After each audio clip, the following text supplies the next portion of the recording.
The girl who didn't give up. Arika was a 14-year-old girl who lived in a small town named Sundarnagar. The town was peaceful, green fields, clear rivers, and kind people everywhere. But life was not very easy for Arika. She lived with her mother, who worked long hours in a small tailoring shop. They didn't have much money, but her mother always told her, "My daughter, dreams are bigger than money.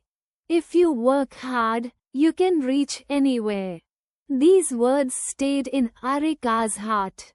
Arika had one dream: she wanted to become a great painter. When other children played outside, Arika spent hours drawing on old notebooks.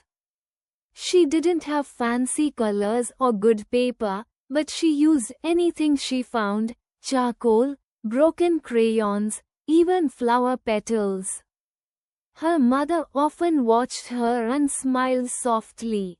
"Your art will take you far, Arika," she would say. Arika wanted to believe that. One day, her school announced an art exhibition. Students had to submit one painting. The best 3 would win scholarships. Arika's heart jumped with excitement. "If I win, Mom can rest. She won't have to work so much," she told herself.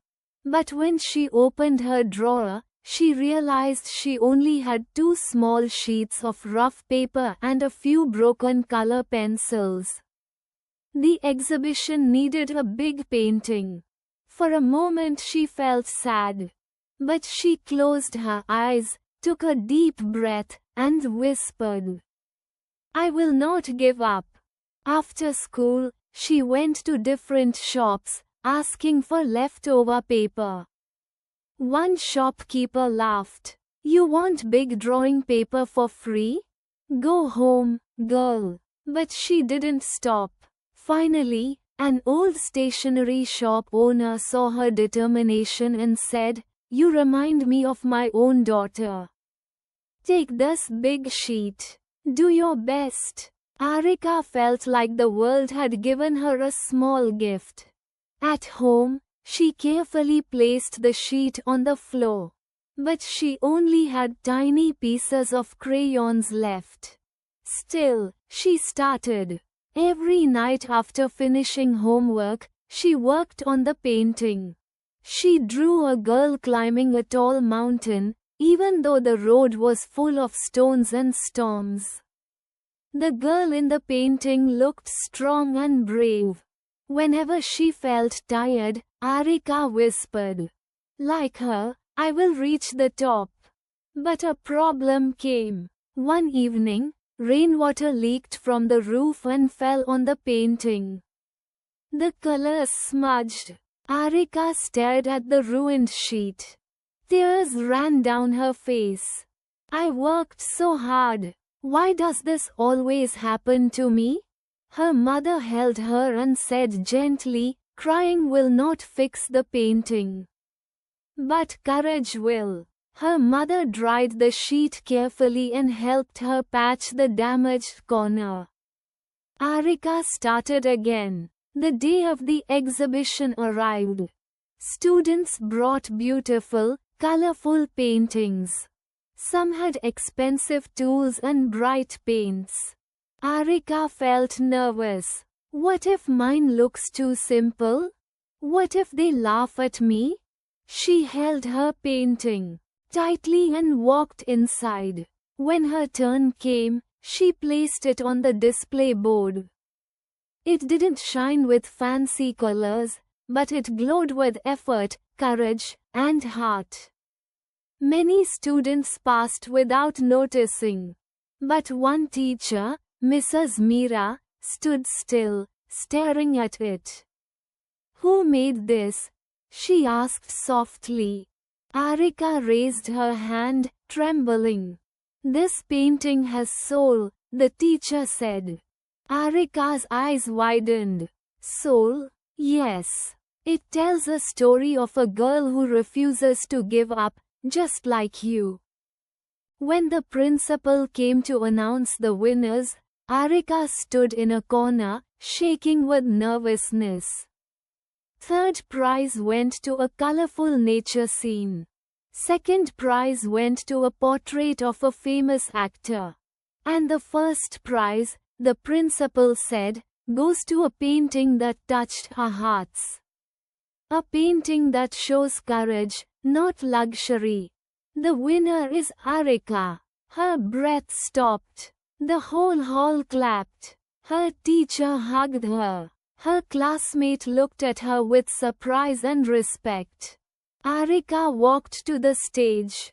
Her mother stood near the entrance, her eyes shining with tears. The principal handed her the scholarship certificate. Arika, you proved talent is not about money. It is about passion. From that day, everything changed. Arika got offers to participate in bigger competitions. A local art academy gave her free coaching. She started painting on proper canvases, using real paints for the first time. But she never forgot where she came from and how she struggled. Her mother still worked, but now with less stress. Arika helped her at the shop too, sewing small pieces while painting in her free time. A year later, Arika got selected for a national art contest. Students from all over the country were participating. The theme was Hope in Hard Times. Arika knew exactly what she wanted to paint. She painted a small girl holding a lantern in a dark forest. The darkness looked scary, but the girl's tiny light made a path through it. This is me, Arika whispered while painting. And this is every girl who keeps walking even when the world is dark. The judges were amazed. You have a gift, they said. No, I have a story, Arika replied. Arika won the national competition. Newspapers printed her picture. People in her town celebrated her success. A well-known art university offered her a full scholarship for future studies. Her mother hugged her and cried, "You did it, my brave girl." Arika looked at her mother and said, "No, we did it." Years passed. Arika became a famous artist, known for her emotional, powerful paintings. But she didn't become proud. She visited small schools and encouraged kids who had dreams but no resources. She started a free art academy in Sundangarh so poor children could learn painting too. Whenever a child said, "I don't have colors," Arika smiled and answered, "Then paint with courage. That color never finishes." Arika's life became an example for everyone. You don't need money to dream. You don't need perfect tools to begin. You just need heart, courage, and belief. She once wrote on her studio wall, "The world will try to stop you. But if you don't stop yourself, nothing can defeat you." And that is the story of Arika, the girl who didn't give up.